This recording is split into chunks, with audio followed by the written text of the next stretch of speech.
നമസ്കാരം, പ്രവാസി മലയാളിയിലേക്ക് സ്വാഗതം. അമേരിക്കയിലെ ഫ്ലോറിഡയുടെ തെക്ക് പടിഞ്ഞാറൻ മേഖലയിൽ നാശം വിതച്ച ചുഴലിക്കാറ്റുകൾ 3028 വീടുകൾ ശക്തമായ കാറ്റിൽ തകർന്നതായാണ് റിപ്പോർട്ട്.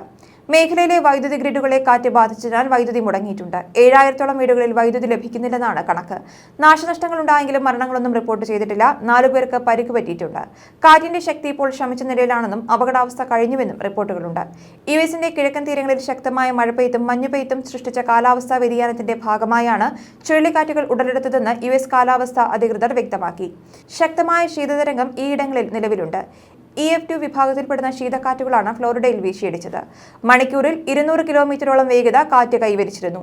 30ഓളം മൊബൈൽ കേന്ദ്രങ്ങൾ കാറ്റിൽ തകർന്നുവെന്നും ഇതിനാൽ ടെലികോം സേവനങ്ങൾ ഭാഗികമായി തടസ്സപ്പെട്ടതായും national weather services damage survey വ്യക്തമാക്കി. അമേരിക്കയിലെ തെക്കുകിഴക്കൻ സംസ്ഥാനമായ കെൻഡക്കിയിൽ കഴിഞ്ഞ മാസത്തിൽ വീശിയടിച്ച ചുഴലിക്കാറ്റിൽ 80ഓളം പേർ മരിച്ചതായി റിപ്പോർട്ടുണ്ടായിരുന്നു. കെൻഡക്കിക്ക് പുറമെ അർക്കൻസ, ഇലിനോയി, ടെന്നസി, മിസോറി തുടങ്ങിയ സംസ്ഥാനങ്ങളിലും കാറ്റ് ആഞ്ഞടിച്ചു. വ്യാപക നഷ്ടമാണ് ഈ പ്രദേശങ്ങളിൽ ഉണ്ടായിരുന്നത്. കെൻഡക്കിയിലെ ഗ്രേവ്സ് കൗണ്ടിയിലാണ് ഏറ്റവും കൂടുതൽ നാശനഷ്ടങ്ങൾ റിപ്പോർട്ട് ചെയ്തിരിക്കുന്നത്. മുൻപ് കാണാത്ത തരത്തിലുള്ള സാഹചര്യമാണ് നിലവിലുണ്ടായിരിക്കുന്നതെന്ന് ഗവർണർ പറഞ്ഞിരുന്നു.